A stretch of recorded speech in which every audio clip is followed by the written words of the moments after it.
Bihar police previous year question paper 2024 को हम लोग कवर कर रहे हैं। Hello friends, welcome to the success Kendra. Friends देखिए, Bihar police previous year question 2024 को हम लोग कवर कर रहे हैं। ज्ञान बिंदु का बिहार पुलिस क्वेश्चन बैंक 2025 से इसको हम लोग कवर कर रहे हैं। और यहाँ पर आप देख सकते हैं Bihar police previous year question 11 अगस्त 2024 ऑल डिस्ट्रिक्ट के क्वेश्चन पेपर को हम लोग कवर कर रहे थे। इसमें टोटल 500 प्रश्न है और ऑलरेडी हम लोगों ने 300 तक कवर कर लिया है। देखिए फ्रेंड्स, सेट 1 में जो है सेट वाइज मैंने कराया हुआ है इसको 11 अगस्त 2024 वाले क्वेश्चन पेपर को। सेट 1 में हम लोगों ने क्वेश्चन नंबर 1 से लेकर के 100 तक को कवर किया हुआ है। उसी प्रकार से सेट 2 में जो है क्वेश्चन नंबर 101 से लेकर के 200 तक को कवर किया हुआ है। और सेट 3 में हम लोगों ने क्वेश्चन नंबर 201 से लेकर के 300 तक को कवर किया हुआ है। और आज हम लोग सेट 4 में 301 से लेकर के 400 तक के प्रश्नों को कवर करेंगे। और नेक्स्ट सेशन में हम लोग 401 से लेकर के 500 तक के प्रश्नों को कवर कर लेंगे। तो इस प्रकार से 11 अगस्त का पेपर कंप्लीट हो जाएगा। 7 अगस्त वाला हमने 500 प्रश्नों को एक ही सेशन में कराया हुआ है। तो अगर आपने नहीं देखा उसको तो ज़रूर देखिएगा। चलिए शुरू करते हैं। एक बार सभी लोग प्लीज़ पहले सेशन को लाइक कर दीजिए फ्रेंड्स। क्वेश्चन नंबर हम लोग आते हैं 301 पे। तो फ्रेंड्स देखिए, यहाँ से 301 नंबर क्वेश्चन स्टार्ट हो रहा है। थोड़ा सा मैं जूम कर दे रहा हूँ ताकि प्रश्न आपको स्पष्ट रूप से दिखाई दे। देखिए फ्रेंड्स, जैसे मैंने आपको बताया है कि ये जो बिहार पुलिस का प्रीवियस ईयर का क्वेश्चन पेपर है 11 अगस्त 2024 का ऑल डिस्ट्रिक्ट का, इसमें टोटल 500 प्रश्न है और ऑलरेडी हमने 300 प्रश्न तक को कवर कर लिया है। सेट वाइज इनको कवर किया हुआ है हमने। सेट 1 में क्वेश्चन नंबर 1 से लेकर के 100 तक को कवर किया हुआ है। सेट 2 में 101 से 200 तक के प्रश्नों को कवर किया हुआ है। और सेट 3 में 201 से लेकर के 300 तक को प्रश्नों को कवर किया हुआ है। और आज हम लोग सेट 4 में जो है 301 से लेकर के 400 तक के प्रश्नों को कवर करेंगे। और नेक्स्ट सेट में यानी कि सेट नंबर 5 में मैं आपको 401 से 500 तक के प्रश्नों को कंप्लीट करवा दूंगा। तो इस प्रकार से 11 अगस्त 2024 का पूरा पेपर बिहार पुलिस का प्रीवियस ईयर का कंप्लीट हो जाएगा। और देखिए 7 अगस्त वाला 7 अगस्त 2024 का जो बिहार पुलिस का प्रीवियस ईयर का क्वेश्चन पेपर है, इसमें भी टोटल 500 प्रश्न है। और इन सभी 500 प्रश्नों को मैंने आपको एक ही सेशन में कराया हुआ है। तो अगर आपने इसको नहीं देखा है तो ज़रूर देख लीजिएगा, लिंक आपको डिस्क्रिप्शन बॉक्स में मिल जाएगा। चलिए शुरू करते हैं। देखिए 300 तक हो चुका है, आज 301 से हम लोग कवर करेंगे। और देखिए फ्रेंड्स, ये वन लाइनर के रूप में दिया गया है, बट मैं आपको जो है एक्सप्लेनेशन के साथ कवर करवाते चलूँगा। तो जो भी मैं आपको एक्सप्लेन करके बताऊँगा उसे आप ध्यानपूर्वक जरूर सुनिएगा। चलिए, प्रश्न है कि change the given word into a noun. और वर्ड क्या दिया गया है तो फ्यूटल दिया गया है और ये फ्यूटल एडजेक्टिव है और इसका नाउन रूप आपको बताना है। देखिए फ्यूटल का मतलब होता है निरर्थक यानी कि बंजर, और इसका नाउन रूप जो होगा ये फ्यूटिलिटी होगा जिसका मतलब होता है व्यर्थता। तो इसे आप ध्यान रखिएगा, ठीक है। अंग्रेजी और हिंदी व्याकरण के प्रश्न जो है बिहार पुलिस में रिपीट होते हैं। देखिए 302 नंबर है कि छुई मुई किस कारण से सिकुड़ जाती है। तो देखिए छुई मुई जो होता है ना, आपने देखा होगा कि जब आप उसकी पत्तियों को छूते हैं तो वो सिकुड़ जाती है। देखिए छुई मुई की पत्तियां छूने पर सिकुड़ जाती है, यह होता है किसके कारण तो यह क्रमानुकुंचन गति के कारण होता है। और यह एक विशेष प्रकार की प्रतिक्रिया है जिससे हम लोग थिग्मोनेस्टी कहते हैं। याद रखिएगा, मैं यहाँ पर लिख देता हूँ, ठीक है ना। थिग्मोनेस्टी कभी कभी ऑप्शन में आपको दे देगा थिग्मोनेस्टी, ठीक है ना, कि छुई मुई की पत्तियां छूने पर सिकुड़ जाती है किसके कारण तो याद रखिएगा थिग्मोनेस्टी के कारण। क्रमानुकंचन गति के कारण होता है यह, और यह विशेष प्रकार की प्रतिक्रिया होती है जिसको कि थिग्मोनेस्टी कहा जाता है, जो पौधे को स्पर्श, हिलना या तेज फूंक मारने जैसी उत्तेजनाओं के प्रति प्रतिक्रिया में पत्ती को मुड़ करके बंद करने में मदद करती हैं। तो ये थिग्मोनेस्टी आप जरूर याद रखिएगा, ठीक है ना। और ये कर्मानुकंचन गति भी याद रखिएगा। देखिए भाखड़ा नांगल बांध स्थित है, तो फ्रेंड्स ये सतलुज नदी पर है भाखड़ा नांगल। अच्छा, हीराकुंड जो है ये कहाँ पर है, महानदी पर है। अच्छा, सरदार सरोवर बांध बड़ा पूछा जाता है, सरदार सरोवर बांध, ठीक है ना, सरदार सरोवर बांध कहाँ पर है तो याद रखिएगा सरदार सरोवर बांध जो है ये नर्मदा नदी पर है। किस पर है, नर्मदा नदी पर है। तो ये इंपॉर्टेंट है, इसको आप जरूर याद रखिएगा, ठीक है। और देखिए फ्रेंड्स, जितने भी बिहार पुलिस का प्रीवियस ईयर का क्वेश्चन पेपर मैंने कराया हुआ है सारे का मैंने प्लेलिस्ट बना दिया है, आप जा करके प्लेलिस्ट में देख सकते हैं सभी वीडियोज़ को, ठीक है। और जल्द ही प्रैक्टिस सेट भी पूरा 100 क्वेश्चन का स्टार्ट किया जाएगा, जो पैटर्न है उसी लेवल पर। देखिए अनुच्छेद 124 संबंधित है। अब थोड़ा सा यहाँ पर ध्यान दीजिएगा। देखिए अनुच्छेद 124 जो है ना, यह भारत का सर्वोच्च न्यायालय यानी कि जो सुप्रीम कोर्ट है, सुप्रीम कोर्ट, ठीक है ना, इसी की स्थापना और गठन का उल्लेख करता है ये आर्टिकल 124। क्लियर, याद रखिएगा। और देखिए भारत का सर्वोच्च न्यायालय संविधान द्वारा स्थापित सर्वोच्च न्यायिक निकाय है भारत का, और संविधान के अनुच्छेद 124 में इसकी स्थापना और गठन का उल्लेख है। ठीक है, और देखिए एक मैं आर्टिकल बता रहा हूँ, उसको आप ध्यान रखिएगा, आर्टिकल 129।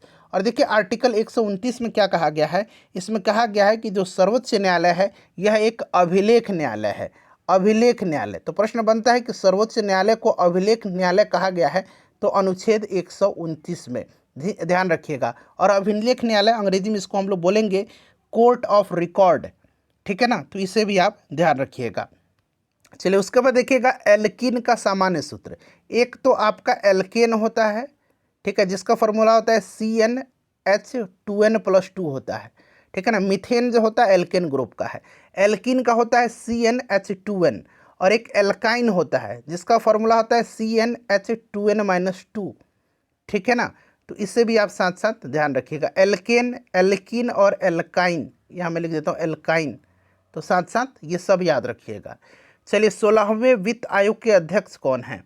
शायद ये पहले भी क्वेश्चन मिला है, थोड़ा सा ध्यान दीजिएगा, मैं यहाँ पर आपको एक्सप्लेनेशन बता रहा हूँ। देखिए फ्रेंड्स, अगर हम बात करते हैं वित्त आयोग की, तो वित्त आयोग के गठन का जो अधिकार है, यानी कि गठन कौन करता है, तो राष्ट्रपति करता है, आर्टिकल 280 में आपको याद होगा, ठीक है। अच्छा, पहला वित्त आयोग का गठन कब किया गया था, ये भी प्रश्न बन सकता है। तो पहला वित्त आयोग का गठन किया गया था 1951 में, और पहले वित्त आयोग के अध्यक्ष कौन थे, तो केसी नियोगी थे, केसी नियोजी थे, याद रखिएगा आप, ठीक है ना। और 16वें वित्त आयोग के अध्यक्ष कौन है, अरविंद पनगड़िया हैं। अब तो पहले वित्त आयोग के अध्यक्ष कौन थे, केसी नियोगी। गठन कब हुआ था, 1951 में। किस अनुच्छेद में है इसका उल्लेख, 280 में। चलिए उसके बाद देखिए 42वां संविधान संशोधन कब हुआ था, तो देखिए 42वां संविधान संशोधन जो हुआ था ना फ्रेंड्स, ये आपका वर्ष 1976 में हुआ था। और ये जो 42वां संविधान संशोधन है, इसको मिनी कॉन्स्टिट्यूशन, यानी कि हिंदी में इसको लघु संविधान भी कहा जाता है, लघु संविधान। और इसमें संशोधन जो हुआ था, इसके अंतर्गत जो है प्रस्तावना में समाजवादी, पंथ निरपेक्ष और अखंडता शब्द जोड़ा गया था। और एकमात्र बार संशोधन जो है प्रस्तावना में हुआ था इसी 42वां संविधान संशोधन के द्वारा। तो ये भी आप साथ साथ ध्यान रखिएगा, ठीक है। अच्छा, बांग्लादेश की संसद का नाम पूछा गया है कि क्या है। देखिए बांग्लादेश अस्तित्व में कब आया था, तो ये याद रखिएगा 1971 में बांग्लादेश अस्तित्व में आया था। बांग्लादेश की राजधानी ढाका है, कहाँ पर है, ढाका है। बांग्लादेश की मुद्रा का नाम टका है, ठीक है ना। और इसकी संसद जो है जातीय संसद है। देखिए इंदिरा गांधी द्वारा वानर सेना का, यहाँ वानर बना लीजिए, वानर हो गया, वानर सेना का गठन किस आंदोलन के दौरान हुआ था।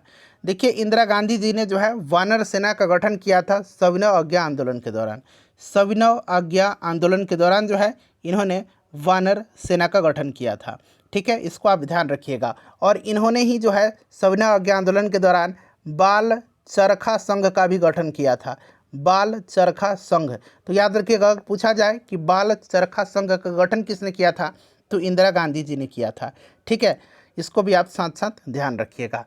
चलिए उसके बाद देखिएगा कि सल्तनत कालीन अकबर किसको कहा जाता है।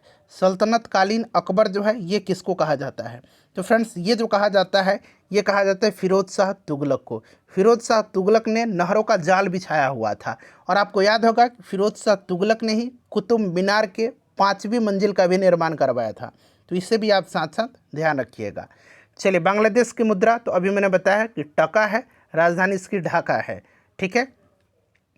चलिए उसके बाद देखिए 212 नंबर क्वेश्चन, 212 नंबर प्रश्न क्या पूछा गया है कि बिहार की सबसे लंबी नदी पुल कौन सी है। तो आपको पता है कि अब जो है भारत की सबसे लंबी नदी पुल ढोला सादिया पुल बन गया है, ठीक है ना। और उससे पहले ये गांधी सेतु था, ठीक है, इसको आप ध्यान रखिएगा, गंगा नदी पर है। ये बिहार की अब सबसे लंबी नदी पुल है। अच्छा, अज्ञान का तद्भव शब्द बताना है। अज्ञान जो है एक तरह का ये तत्सम शब्द है, तत्सम, और इसका अब तद्भव आपको बताना है। तो अज्ञान का तद्भव जो होता है अजान होता है, ठीक है ना, इसको आप ध्यान रखिएगा। अच्छा, दिल पक जाना का अर्थ क्या है, तो ये मुहावरा है, इसका मतलब होता है अत्यंत पीड़ित होना। ठीक है, हिंदी ग्रामर के प्रश्न बिहार पुलिस में रिपीट होते हैं। चलिए देखिएगा कि देवनागरी लिपि मूलतः क्या है। तो देवनागरी लिपि जो है ये अक्षरात्मक लिपि है, इसको आप ध्यान रखिएगा। ठीक है, देवनागरी लिपि। चलिए देखिए, कर्ता के साथ ने का प्रयोग न होना किस उपभाषा की प्रमुख विशेषता है। जैसे कि आपको शब्द मिल जाएगा कि राम ने पुस्तक पढ़ी, राम ने, तो पूछ रहा है कि राम ने पुस्तक पढ़ी, और यहीं जब न का प्रयोग न होगा तो राम पुस्तक पढ़ी, इस तरह से हो जाएगा, ने हट जाएगा, राम पुस्तक पढ़ी। तो ये जो है ये विशेषता है पूर्वी हिंदी की। ठीक है, चलिए उसके बाद देखिएगा कि हाल ही में बिहार के किस व्यक्ति को भारत रत्न मिला है। उस समय का करंट अफेयर्स का ये क्वेश्चन है, और उस समय बिहार के जो पूर्व मुख्यमंत्री थे श्री कर्पूरी ठाकुर जी, उन्हीं को जो है भारत रत्न से सम्मानित किया गया था। और देखिए इनका जन्म इम्पोर्टेंट है, 1924 में, 1924 में इनका जन्म जो है समस्तीपुर जिला में हुआ था। और इनको जननायक के नाम से जाना जाता है, जननायक कर्पूरी ठाकुर कहा जाता है, ध्यान रखिएगा। और ये 2 बार बिहार के मुख्यमंत्री रहे थे, 1970 से 1971 के दरमियान, और फिर 1977 से 1979 के दरमियान। 1970 से 1971 के दरमियान और 1979 से लेकर के 1977 से लेकर के 1979 के दरमियान। तो ये 2 बार बिहार के मुख्यमंत्री रहे थे।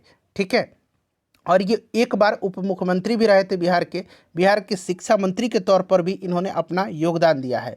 तो ये सब भी आप ध्यान रखिएगा। देखिए अगला प्रश्न है कि थालघाट जोड़ता है। थालघाट दर्रा आपने पढ़ा होगा, थालघाट दर्रा जो है ये मुंबई एवं नासिक को जोड़ता है। और जो पालघाट दर्रा है ये तमिलनाडु और केरल को जोड़ता है, पालघाट दर्रा। तो ये भी आप ध्यान रखिएगा। अच्छा, अगला प्रश्न देखिए पूछा गया है कि यूनेस्को में शामिल होने वाला बिहार का विश्व धरोहर स्थल कौन सा है। तो हो सकता है ऑप्शन में उस समय केवल नालंदा दिया गया हो। ठीक है, बट 2 जो है स्थल हैं बिहार के। कितने साइट हैं? 2 साइट हैं। कौन कौन से? एक नालंदा विश्वविद्यालय तो यहाँ पर आपको मिल ही गया। दूसरा है आपका महाबोधि टेम्पल कॉम्प्लेक्स, यानी कि महाबोधि मंदिर परिसर, इसको 2002 में दिया गया था। महाबोधि टेम्पल कॉम्प्लेक्स को जो है यूनेस्को में शामिल किया गया था 2002 में। और ये जो नालंदा विश्वविद्यालय है, ठीक है ना, इसको 2016 में किया गया। ठीक है, तो ये भी आप ध्यान रखिएगा। चलिए, अर्थशास्त्र के जनक माने जाते हैं। अर्थशास्त्र का जनक किनको कहा जाता है? तो देखिए अर्थशास्त्र का जनक कहा जाता है एडम स्मिथ को। ठीक है, आरबीआई के वर्तमान गवर्नर कौन है? आरबीआई के बारे में मैंने आपको डिटेल में बताया हुआ था प्रीवियस वीडियो में। स्थापना 1935 में हुआ था और इसका राष्ट्रीयकरण 1949 में हुआ था। हेडक्वार्टर इसका मुंबई में है और वर्तमान में इसके जो गवर्नर हैं, ठीक है, ये कौन है? संजय मल्होत्रा हैं। ठीक है, और ये 26वें गवर्नर हैं आरबीआई के। ये भी आप ध्यान रखिएगा, क्रम भी हो सकता है पूछ लिया जाए। चलिए, 2024-25 में केंद्रीय बजट से बिहार सरकार को कितनी राशि आवंटित की गई थी? ये करंट का क्वेश्चन है, आप यहाँ पर देख सकते हैं 58,900 करोड़ रुपया। अच्छा, दूसरा गोलमेज सम्मेलन किस वर्ष हुआ था? देखिए 3 जो है गोलमेज सम्मेलन हुए थे। पहला हुआ था 1930 में, क्रम से याद रखिएगा। दूसरा हुआ था 1931 में और तीसरा हुआ था 1932 में। ठीक है, याद रखिएगा। पहला हुआ था 1930 में, दूसरा 1931 में, और इसी में जो है महात्मा गांधी ने पार्टिसिपेट किया था। ठीक है, महात्मा गांधी जी ने भाग लिया था। नीति आयोग का गठन किस वर्ष किया गया था? तो देखिए नीति आयोग का गठन जो है ये 2015 में किया गया था। नीति आयोग का गठन, आपको याद होगा कि प्रधानमंत्री इसके पदेन अध्यक्ष होते हैं। ठीक है, याद रखिएगा। अच्छा, वर्तमान में नीति आयोग के उपाध्यक्ष कौन है? ये मुझे आप लोग कमेंट करके बताइएगा, अभी इसके उपाध्यक्ष कौन है? ठीक है। अच्छा, कनिष्क किस वंश से संबंधित था? कनिष्क जो था ये कुषाण वंश का सबसे प्रतापी शासक था। ठीक है ना। इसी के समय चौथा बौद्ध संगति का आयोजन कुंडलवन कश्मीर में हुआ था। चौथा बौद्ध संगति का आयोजन इसी के समय में हुआ था। ठीक है ना, बौद्ध संगति का आयोजन इसी कनिष्क के शासनकाल में हुआ था। ठीक है, और इसी के समय में जो है याद रखिएगा मथुरा कला और गांधार कला शैली का सबसे ज़्यादा विकास हुआ था। ठीक है ना, इसे भी आप साथ साथ ध्यान रखिएगा। चलिए, उसके बाद देखिएगा कि रंपा विद्रोह हुआ था। रंपा विद्रोह, तो ये जो रंपा विद्रोह हुआ था इसका समय काल है 1922 से लेकर के 1924 तक, यानी कि 22 में हुआ था ये। और इसको मान्यम विद्रोह के नाम से भी जाना जाता है। याद रखिएगा, इसको मान्यम विद्रोह के नाम से भी जाना जाता है। ठीक है, मद्रास प्रेसिडेंसी में हुआ था और किसके नेतृत्व में? तो अल्लूरी सीताराम राजू के नेतृत्व में। अल्लूरी सीताराम राजू के नेतृत्व में, याद रखिएगा, ठीक है। चलिए उसके बाद देखिएगा कोलंबस किस देश का निवासी था, तो ये इटली का। और क्रिस्टोफर कोलंबस को अमेरिका की खोज के लिए जाना जाता है, ठीक है। हाल ही में देखिए यंग भारत ओलंपियाड यानी कि YBO यंग भारत ओलंपियाड का शुभारंभ कहाँ हुआ, तो फ्रेंड्स इसका शुभारंभ उत्तर प्रदेश के बिजनौर में हुआ था। उत्तर प्रदेश के कहाँ पर, बिजनौर में, याद रखिएगा, उत्तर प्रदेश के बिजनौर में 2024 में अगस्त में। देखिए the correct spelling of adversity is, तो देखिए ये एडवर्सिटी इस तरह से लिखा जाता है, ठीक है, विपत्ति, तो यहाँ पर भी तो सही ही लिखा गया है ADVERSITY, तो ठीक ही तो है एडवर्सिटी। हाल ही में खबरों में रहा INS साल्की क्या है, तो यह डीजल इलेक्ट्रिक पनडुब्बी है, उस समय करंट में ये चर्चा में रहा होगा। अगला है कि राष्ट्रपति द्रौपदी मुर्मू को हाल ही में किस देश का सर्वोच्च नागरिक सम्मान से सम्मानित किया गया, उस समय का ये करंट का क्वेश्चन है। और राष्ट्रपति द्रौपदी मुर्मू जी को जो है किस सम्मान से सम्मानित किया गया था, तो फिजी का सर्वोच्च नागरिक सम्मान है companion of the order of Fiji, ठीक है ना। अवार्ड का नाम क्या था, companion of the order of Fiji. और देखिए एक इंपॉर्टेंट प्रश्न मैं बता रहा हूँ कि अभी प्रधानमंत्री नरेंद्र मोदी जी को मार्च 2025 में जो है मॉरिशस सरकार के द्वारा, किस सरकार के द्वारा, मॉरिशस, यहाँ मैं लिख देता हूँ, मॉरिशस सरकार के द्वारा जो है मॉरिशस के सर्वोच्च नागरिक सम्मान grand commander of the order of the star and की ऑफ द इंडियन ओशियन, बड़ा लंबा है अवार्ड का नाम, बट आप याद रखिएगा मॉरिशस के सर्वोच्च नागरिक सम्मान से अभी हाल ही में मोदी जी को सम्मानित किया गया है। अवार्ड का नाम एक बार मैं और बता दे रहा हूँ, grand commander of the order of the star and की ऑफ द इंडियन ओशियन, ठीक है। चलिए उसके बाद देखिएगा अगला प्रश्न है कि पातालपुरी गुफा बिहार के किस जिला में है। अच्छा पातालपुरी तो आपने हो सकता है पहली बार सुना होगा, बट बराबर की गुफाएं आपने बार बार सुना होगा। बराबर की गुफाएं जहानाबाद में है, बराबर की गुफाएं, ठीक है ना। बराबर की गुफाएं कहाँ पर है, तो जहानाबाद में है, ठीक है फ्रेंड्स। और देखिए पातालपुरी गुफा जमुई में है, वहीं जमुई जहाँ पर नागिनक्टी पक्षी विहार है, ठीक है। देखिएगा सीडैक द्वारा किस राज्य का पहला सुपर कंप्यूटर परम बुद्ध बनाया गया है, तो ये बनाया गया है बिहार का, ठीक है ना, परम बुद्ध। देखिए मार्टिन लूथर का जन्म कहाँ हुआ था। मार्टिन लूथर कौन था, तो यह एक जर्मन धर्मशास्त्री, पादरी और चर्च सुधारक थे। 16वीं शताब्दी में प्रोटेस्टेंट सुधार, यहाँ मैं लिख देता हूँ प्रोटेस्टेंट सुधार, ठीक है ना, प्रोटेस्टेंट सुधार जो आंदोलन हुआ था इसके यह प्रमुख व्यक्ति थे, ठीक है। तो इनका जन्म जर्मनी में हुआ था, ध्यान रखिएगा। चलिए उसके बाद देखिएगा कि प्राचीन राज्य मगध की राजधानी कहाँ पर थी, तो कल भी मैंने बताया था कि राजगृह या गिरिब्रज दोनों आप याद रखिएगा, ठीक है। राष्ट्रपति का कार्यकाल होता है, अब देखिए राष्ट्रपति से संबंधित कुछ आर्टिकल आपको याद रखना है, आगे मैं बताऊंगा, बट ये ध्यान रखिएगा 5 वर्ष का होता है और इसका उल्लेख जो है आर्टिकल 56 में किया गया है। आर्टिकल 56 में राष्ट्रपति के कार्यकाल का वर्णन किया गया है। इस अनुच्छेद के अनुसार राष्ट्रपति का कार्यकाल 5 वर्ष का होता है, ठीक है। देखिए यंग इंडिया साप्ताहिक पत्रिका का संपादन किसने किया था, तो यंग इंडिया का संपादन जो है ये गांधी जी ने किया था, ठीक है। बिहार का सर्वाधिक साक्षर जिला कौन सा, अब थोड़ा सा यहाँ पर ध्यान दीजिए, बिहार की साक्षरता दर की बात आई हुई है। तो 2011 की जनगणना के अनुसार अगर हम बात करते हैं तो बिहार में साक्षरता दर 63.82% है, जहां पर पुरुष साक्षरता दर 71.2% है और महिला साक्षरता दर 51.5% है। ये महिला साक्षरता दर बड़ा इंपॉर्टेंट है। सबसे ज़्यादा साक्षरता दर जो है रोहतास में है, चाहे वह पुरुष साक्षरता दर हो चाहे वो महिला साक्षरता दर हो। महिला साक्षरता में भी रोहतास आगे है, पुरुष साक्षरता में भी रोहतास आगे है। चलिए सुंदरवन डेल्टा स्थित है, तो सुंदरवन डेल्टा आपको पता है कि ये गंगा और ब्रह्मपुत्र नदी के जो है ये भारत और बांग्लादेश की सीमा पर है, गंगा नदी के डेल्टा में। भारत की पहली महिला IFS कौन है, तो पहली IFS जो है ये चोलीला बोलियप्पा मुथुमा है, और पहली IPS अधिकारी अगर पूछेगा तो किरण बेदी हैं, यह आप ध्यान रखिएगा, ठीक है। मौर्य वंश के संस्थापक तो चंद्रगुप्त मौर्य था। नंद वंश के आखिरी शासक धनानंद को पराजित करके इन्होंने मौर्य वंश की स्थापना किया था, और इस स्थापना में इनका सहयोग किया था कौटिल्य ने, चाणक्य ने, जिनको कौटिल्य, चाणक्य और विष्णुगुप्त के नाम से जाना जाता है। ये इनके बाद में प्रधानमंत्री बने थे जब ये शासक बने तब। चलिए बिहार में वनों का प्रतिशत कितना है? तो देखिए अब जो है बिहार में वनों का प्रतिशत, अच्छा बिहार का जो क्षेत्रफल है ये 94,163 वर्ग किलोमीटर है, ठीक है ना, वर्ग किलोमीटर है बिहार का क्षेत्रफल।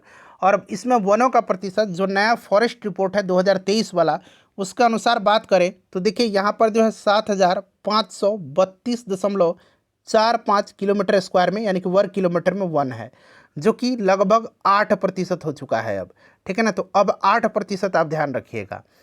चलिए उसके बाद देखिएगा कि बिहार में सर्वाधिक साक्षरता वाला जिला कौन सा है? तो अभी मैंने आपको बताया था सर्वाधिक साक्षरता रोहतास में पड़ता है, चाहे वो पुरुष साक्षरता दर हो या महिला साक्षरता दर। पोलियो की टीका की खोज किसने किया था? पोलियो की टीका की खोज किया था जॉन साल्क ने, जोनास साल्क भी कहा जाता है, ठीक है ना। इन्होंने पोलियो की टीका की खोज किया था। और पोलियो ड्रॉप का खोज किया था एडवर्ड सैविन ने, ठीक है। और देखिए फ्रेंड्स, अगर हम बात करें टीकाकरण की खोज किसने किया था, टीकाकरण का खोज, तो टीकाकरण का खोज किया था किसने? एडवर्ड जेनर ने। और एडवर्ड जेनर को टीकाकरण का जनक माना जाता है और इनको प्रतिरक्षा प्रणाली का भी जनक कहा जाता है, ठीक है। अच्छा, पोलियो की टीका जॉन साल्क ने किया था। रेबीज की टीके की खोज लुई पास्चर ने किया था, ठीक है। चलिए उसके बाद देखिए वर्ष 2028 का ओलंपिक खेल का आयोजन स्थल कहाँ होगा? कल जब हम लोगों ने 300 नंबर प्रश्न किया था, आखिरी प्रश्न, उसी में मैंने आपको बताया था कि 2024 वाला फ्रांस में हुआ था, 2028 वाला यूएसए के लॉस एंजलिस में होगा और 2032 वाला ऑस्ट्रेलिया के ब्रिस्बेन में होगा। तो 2028 वाला यूएसए में होगा। नेक्स्ट क्वेश्चन है कि उन्नति 2024 योजना संबंधित है। तो ये जो पूर्वोत्तर भारत है वहाँ पर उद्योग के विकास से ये संबंधित है, ठीक है, उन्नति 2024। अगला प्रश्न है कि फेफड़े से हृदय में शुद्ध रक्त किसके द्वारा प्रवाहित होता है? तो ये फुफ्फुस शिरा है। उसके बाद देखिए फिक्की की स्थापना हुई थी। फिक्की का फुल फॉर्म याद रखिएगा, ये जो FICCI लिखा गया है, इसका फुल फॉर्म होता है federation of Indian chambers of commerce and industry, ठीक है ना। 1927 में इसका स्थापना हुआ था। इसका हेडक्वार्टर न्यू दिल्ली में पड़ता है, ठीक है। Federation of Indian chambers of commerce and industry. जीवित कोशिका की खोज किसने किया था? तो यहाँ पर देखिए जीवित कोशिका की खोज बना लीजिए, लीवेनहॉक ने किया था, लीवेनहॉक ने, ठीक है ना। लीवेनहॉक ने जो है जीवित कोशिका की खोज किया था, ठीक है। लीवेनहॉक ने जीवित कोशिका की खोज किया था। कोशिका की खोज रॉबर्ट हुक ने किया था, बट जीवित कोशिका की खोज लीवेनहॉक ने किया था। MRI का पूर्ण रूप क्या है? ये बड़ा बिहार पुलिस के एग्जाम में पूछा जाता है, इंपॉर्टेंट है, मैग्नेटिक रेजोनेंस इमेजिंग, ठीक है ना। देखिए कैमूर की कुल जनसंख्या, अब इस तरह के प्रश्न पूछा जाए तो क्या ही कह सकते हैं, हो सकता है कैमूर जिला में ये पूछा गया हो, ठीक है। तो अपना अपना जिला का आप याद रख लीजिएगा। सबसे ज़्यादा जनसंख्या पटना का है और सबसे कम जनसंख्या शेखपुरा का है 2011 की जनगणना के अनुसार। चलिए उसके बाद देखिएगा कि भाषा के आधार पर गठित भारत का पहला राज्य आंध्र प्रदेश का गठन कब हुआ था? देखिए भाषाई आधार पर गठित होने वाला पहला राज्य है आंध्र प्रदेश और 1953 में इसका गठन हुआ था। इसे भी आप ध्यान रखिएगा, ठीक है। चलिए यहाँ पर देखिए कौन सा सुमेलित नहीं है? तो यहाँ पर देख सकते हैं ऑप्शन 4 जो दिया गया है ये सुमेलित नहीं है, ठीक है। ऑप्शन 4 सुमेलित नहीं है। चलिए अगला प्रश्न है कि कौन सी गैस प्रदूषण नहीं फैलाती है? तो ये गैस नाइट्रोजन गैस होगा, ऑप्शन में दिया होगा। बाकी 3 प्रदूषण फैलाने वाली गैस थी और नाइट्रोजन ऑप्शन में दिया होगा, इसीलिए ये प्रदूषण नहीं फैलाती है। बिहार का सबसे गर्म जिला तो ये गया है। संविधान की आत्मा किसको कहा जाता है? तो संविधान की आत्मा प्रस्तावना को कहा जाता है। संविधान की कुंजी जो है इसी को कहा जाता है। कभी कभी पूछता है कि संविधान की कुंजी किसको कहा जाता है? तो प्रस्तावना को। संविधान की आत्मा भी प्रस्तावना को कहा जाता है, ठीक है। विजयनगर साम्राज्य का संस्थापक कौन था? देखिए विजयनगर साम्राज्य की स्थापना जो हुई थी ये कब हुई थी? तो ये बड़ा इंपॉर्टेंट है। 1336 में विजयनगर साम्राज्य की स्थापना हरिहर और बुक्का नामक 2 भाइयों ने किया था। तो हरिहर और बुक्का हो जाएगा। और विजयनगर की राजधानी जो थी ये हम्पी थी। कहाँ पर? हम्पी, क्लियर। अच्छा फ्रेंड्स यहाँ पर ध्यान दीजिएगा, ये जो विजयनगर साम्राज्य है इस पर टोटल जो है 4 राजवंशों ने शासन किया था। कौन कौन से राजवंश हैं? तो एक तो संगम हो गया, यहाँ मैं लिख देता हूँ, एक संगम राजवंश, एक सुलभ राजवंश, ये बिल्कुल क्रम से है, एक तुलुभ राजवंश जिस राजवंश से कृष्णदेव राय संबंधित है, तुलुभ राजवंश, ठीक है ना, और एक अराविडु राजवंश है, अराविडु, ठीक है ना। तो ये 4 राजवंश थे, बिल्कुल मैंने ये क्रम से लिखा हुआ है, ठीक है। चलिए अनुच्छेद 52 संबंधित है। तो ये राष्ट्रपति से संबंधित है। इस आर्टिकल में कहा गया है कि भारत का एक राष्ट्रपति होगा, यानी कि राष्ट्रपति पद का प्रावधान है। आर्टिकल 53 जो है इसमें कहा गया है कि संघ की कार्यपालिका शक्ति इसमें निहित होगी, ठीक है। और जैसे मैंने आपको बताया है कि आर्टिकल 56 जो है राष्ट्रपति के कार्यकाल की अवधि इससे संबंधित है। और आर्टिकल 61 में महाभियोग है, ये सब भी आप इसको ध्यान रखिएगा। अच्छा, राष्ट्रपति के पुनर्निर्वाचन की योग्यता का उल्लेख जो है ये आर्टिकल 57 में है। ये ज़्यादा इंपॉर्टेंट है, हो सकता है आजकल ये प्रश्न पूछ लिया जाए कि राष्ट्रपति के पुनर्निर्वाचन, ठीक है, दोबारा राष्ट्रपति बनते हैं ना, राष्ट्रपति के पुनर्निर्वाचन के लिए योग्यता का उल्लेख किस में है? तो आर्टिकल 57 में है, ठीक है। चलिए उसके बाद देखिए पॉकेट वीटो किससे संबंधित है। तो आपको याद होगा कि पॉकेट वीटो की शक्ति जो है ये राष्ट्रपति के पास है। और 1986 में आपने पढ़ा भी होगा कि ज्ञानी जैल सिंह जो प्रेसिडेंट थे उस समय, ज्ञानी जैल सिंह, उन्होंने भारतीय डाक संशोधन विधेयक पर पॉकेट वीटो का प्रयोग किया था। तो ये भी आप ध्यान रखिएगा। धर्मयुद्ध कब हुआ था? देखिए धर्मयुद्ध क्या था, तो दरअसल ये एक तरह का जो है धार्मिक युद्ध था जो इस्लाम के खिलाफ था, ईसाइयों के, ठीक है, 1095 ईस्वी में। चलिए बुझा हुआ चूना और एक बिना बुझा हुआ चूना, एक है बिना बुझा हुआ चूना, दोनों को याद रखना है। बिना बुझा हुआ जिसको कि क्विक लाइम कहा जाता है, इसको क्या बोलता है? क्विक लाइम बोला जाता है। तो बुझा हुआ चूना बोलते हैं CaOH2 कैल्शियम हाइड्रोक्साइड को, और बिना बुझा हुआ बोला जाता है CaO को, ठीक है ना, CaO को, क्लियर, कैल्शियम ऑक्साइड को। चलिए उसके बाद देखिए जल का पीएच मान, जल का पीएच मान 7 होता है और जल जो होता है शुद्ध होता है, उदासीन होता है ये, ठीक है। जिसका भी पीएच मान 7 होता है वो विलयन उदासीन होता है। 7 से अधिक होगा तो क्षारीय होता है, ठीक है। 7 से कम जो होता है वो अम्लीय होता है, ठीक है फ्रेंड्स, याद रखिएगा। ये पीएच स्केल मैंने बताया है आपको, इसकी खोज किया था सोरेनसन ने, क्लियर। अच्छा, जल का पीएच मान जो होता है शुद्ध जल का ये 7 होता है, यानी कि उदासीन होता है ये।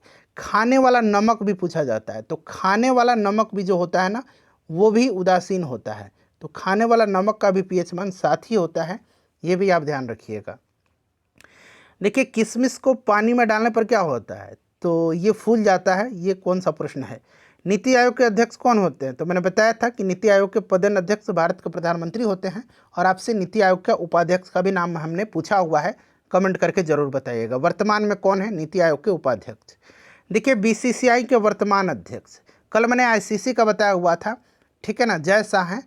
और आज BCCI के वर्तमान अध्यक्ष इसमें प्रश्न में पूछा गया है, तो रोजर विनी है अभी। चलिए एक बार आप भी चेक कर लीजिए कि अभी वर्तमान में कौन है। कर्क रेखा भारत के कितने राज्यों से होकर के गुजरती है? तो देखिए कर्क रेखा जो है ये भारत के कितने राज्यों से होकर के गुजरती है? तो ये 8 राज्यों से। ये कौन कौन से राज्य हैं? तो याद रखना है, गुजरात, राजस्थान, मध्य प्रदेश, छत्तीसगढ़, झारखंड, पश्चिम बंगाल, त्रिपुरा और मिजोरम। ध्यान रखिएगा अपने राज्य बिहार से होकर के ये नहीं गुजरती है, ठीक है, इसको आप ध्यान रखिएगा। चलिए उसके बाद नेक्स्ट क्वेश्चन है हमारा कि अल्फा कण होता है। तो अल्फा कण क्या होता है? अल्फा कण जो होता है ये धनावेशित होता है और अल्फा कण द्विआवेशित हीलियम कण होते हैं, ठीक है ना। इस तरह से याद रखिएगा, ये द्विआवेशित हीलियम कण होते हैं, हीलियम कण, द्विआवेशित हीलियम कण। ऑप्शन में इसी तरह से दे देगा, अल्फा कण क्या होता है? द्विआवेशित हीलियम कण होता है, ठीक है। चलिए उसके बाद देखिए one who abandons his religious faith, उसको क्या बोलते हैं? उसको बोलते हैं एपोस्टेट, ठीक है ना, यानी कि धर्म त्यागी। चलिए हाल ही में देखिए 2024 में कितने खिलाड़ियों को अर्जुन पुरस्कार से नवाजा गया है? तो देखिए 4 खिलाड़ियों को जो है आपको जो खेल रत्न अवार्ड है, मेजर ध्यानचंद खेल रत्न अवार्ड से सम्मानित किया गया है और 34 को किया गया है अर्जुन अवार्ड से। भारत की महिला साक्षरता दर, अच्छा फ्रेंड्स ध्यान रखिएगा, भारत की साक्षरता दर 2011 की जनगणना के अनुसार कितना है? तो 74.04% है, जिसमें महिला साक्षरता दर जो है ये 65.46% है और पुरुष साक्षरता दर 82.14% है, ठीक है। देखिए बिहार में नाइटिंगेल पुरस्कार कब से दिया जाता है? ये जो नाइटिंगेल पुरस्कार जो है ना, इसके बारे में जान लीजिए। ये नाइटिंगेल पुरस्कार जो है ये दिया जाता है किसको? तो ये दिया जाता है जितने भी ज़िले हैं वहाँ पर जो आपके स्वास्थ्य केंद्र में कार्यरत महिला सामुदायिक स्वास्थ्य अधिकारी हैं, ANM हैं या कोई नर्स है, तो उन सबको उत्कृष्ट और सराहनीय स्वास्थ्य सेवा प्रदान करने के लिए दिया जाता है, ठीक है। 1973 से ये क्लियर। चलिए उसके बाद देखिए अगला प्रश्न क्या है हमारा। अगला प्रश्न है 372 नंबर की, कोसी नदी गंगा में कहाँ पर मिलती है। अब यहाँ से 3 प्रश्न मैं कराऊंगा। एक, कोसी नदी कटिहार में मिलती है, कटिहार के कुर्सेला में, ठीक है, गंगा में, कटिहार के कुर्सेला में, ठीक है। अच्छा, पुनपुन नदी कहाँ पर मिलती है, तो पुनपुन नदी जो है ये पटना के फतुआ, फतुआ आपने सर फतुआ याद रखिएगा आप, फतुआ में आकर के ये गंगा में मिलती है, ठीक है। पुनपुन फतुआ में आकर के गंगा में मिलती है, ठीक है फ्रेंड्स, इसको ध्यान रखिएगा।